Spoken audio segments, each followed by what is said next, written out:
Hey guys, Jared here, and today I've got a special video for you. It's one that was requested, and it was, how do I capture SEGA Saturn footage? Now, over the years, I've done different videos highlighting, different cables to buy, and different this, and different that, and diddly-diddly-do, that I thought, I'm going to combine everything together, and I'm going to do one video to really highlight how I go about capturing footage for the SEGA Saturn. So, I'm going to slowly walk through this. I'm not going to show connections and all that jazz. I'm literally going to explain what I do and how I go about doing this to capture 1080p footage from the glorious SEGA Saturn. Okay, so first thing is, what do you need to make this magic happen? Well, the very first thing you need is a SEGA Saturn and naturally all the different cables and stuff that come with this, right? Okay, that goes without saying. So that gets you playing SEGA Saturn. Good job! But now what? Now what do we need? Okay, there's a lot of stuff we need now.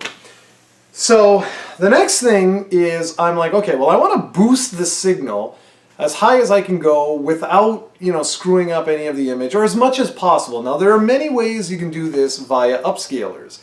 And my upscaler of choice, at least for now, is the XRGB FrameMeister, or the XRGB Mini FrameMeister. This little bad boy sadly was discontinued. Now there are alternatives.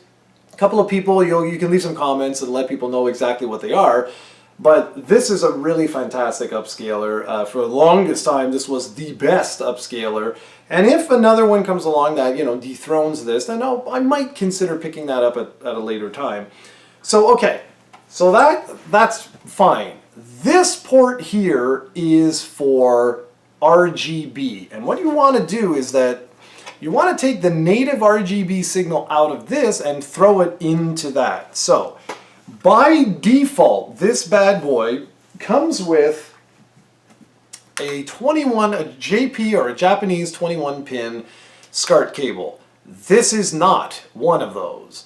Okay, this is a Euro SCART cable, so I would take this and I would plug it in to, where's the front of this bad boy, to this right here, and you'll see that it's a female, meaning that you can plug something into it. So then what I would do is I would buy a Euro SCART cable with a Saturn pin here that goes into my SEGA Saturn's audio-visual port on the back of the machine.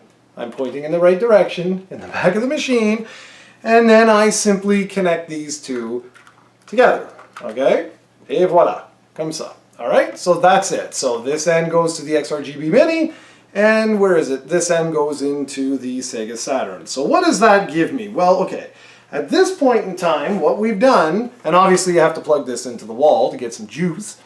So what that's done is you've now taken the RGB signal from the SEGA Saturn and I've thrown it into the XRGB Mini. You'll notice on the back that I have an HDMI out port right here. So of course you grab your local HDMI cable, this doesn't matter, any HDMI cable, and you throw that to your TV and you're good to go, right? Absolutely. If that's how you want to play on an HD TV, you're pretty much good to go. There are 50 trillion different settings for this, and I tweaked them for every single game, so I can't really tell you what I use because it depends on the game. But I do one other thing, and that is I want to actually capture the footage, right? So to capture the footage, I need to take the HDMI cable that I use from this, and I need to throw that into a lovely capture card. And now there are a wide assortment of capture cards available. And I have a bunch. So I'm a big fan of Elgato. And the first one I bought was the Game Capture HD High Definition Game Recorder, which is this one right here. Or if you'd like to see it, it's this one right here. I'm not going to get into a whole review of these things, but what I liked about this particular one was that it made composite very easy to record and S-video and so on and so forth. It had different converters and stuff like that, but it really quickly got replaced by the Game Capture HD 60, which allowed for 60 frames per second. And that's what I've been using, which is this bad boy right here. So what I do is in the input, I plug in my HDMI cable from the XRGB Mini, and then the out to the monitor. So I can actually play, use a USB port here to power it up, and I'm done. That is how I capture footage. I just recently purchased this bad boy right here because I'm changing the setup of how I record my games. I'm trying to limit the amount of wires. So this one, you'll see I'm just actually about to install it. It's actually just a little PCI Express card. You just plunk it in, and you'll see on the side there, I think you can, well, yeah, sort of see, it says in and out, and you just basically can plug in your system. Now, what I like about this one is you can actually play while you're recording. See, all the other ones, well, that's not true. There's actually another card now, an external card, but I figured I didn't really need that. That allows the same thing. The latency or the lag is really, really minimum. And what do you mean? It means that in the game capture window on the software side, I don't actually have to plug in a monitor.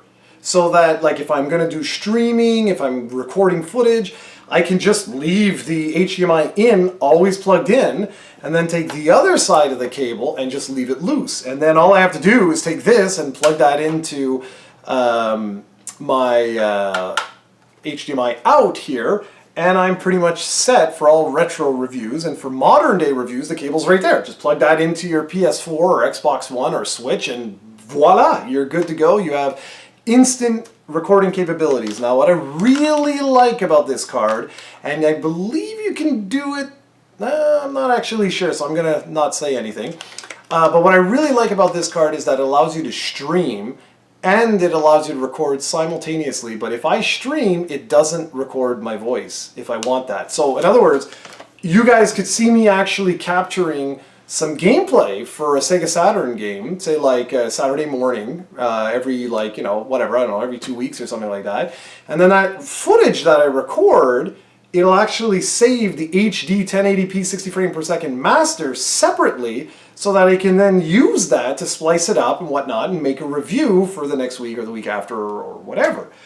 So you're going to be seeing a lot more streaming, I think, in the coming weeks and months and so on, because it allows me to do that. Now, the other thing I wanted to show you guys was I have this. Dun, dun, dun. This is from the Sega Saturn. What I've done here, you'll notice, is I actually take this, and it's for my light gun games. So what I do is, because I have these splitters here, one goes to my CRT and one goes into, yep, you guessed it, the XRGB Mini, which then I boost that signal up to 1080p. And yes, it's not as good, of course, as RGB SCART, but that's how I've been able to get House of the Dead and stuff like that. So I can play on my what's it, Medusa, whatever it's called there, my CRT, and then I record that through the XRGB Mini in HD so that all you guys can see that. So that is essentially how I record Sega Saturn footage. That's it. That's all the steps. If you follow exactly what I just said, you pick up an upscaler and you pick up one of these three bad boys right here. This one I wouldn't really recommend anymore because you're going to use an upscaler. So one of these cards, and this one hasn't been replaced now. It's, I forget what it's called. It's essentially the same thing as this guy, except that it's an external card. It uses USB 3.0, and the beautiful thing with that is it allows you again to have the low latency so that you can actually play your games directly on the monitor without having to have a display. And yes, you're not going to play competitively or whatever like that, but the idea is that if you want to stream and have all this thing, you don't absolutely need to have a second monitor, and that's extremely useful. And I'm very excited to try that with some shooters and some fighting games to see, can you actually play like that? Because it would be extremely useful for, like I said, for streaming and whatnot. Otherwise, I'll have to connect in my monitor and go from there. Alright guys, so that's pretty much it for this Saturn day. I'm glad I was able to get a video out. I was a little nervous I wouldn't be able to. And I think next week I have to do one more vlog before we can start getting back into reviews. I just haven't had any time to capture any footage. So I'm looking around, seeing if there's anything else. No, we're good. Alright guys, so that's it. If you have any questions or whatnot, you know, just leave a comment below and I'll do my best to answer them. So that is how I capture footage on the Sega Saturn. Thanks for watching everybody. Take care and I'll see you next week.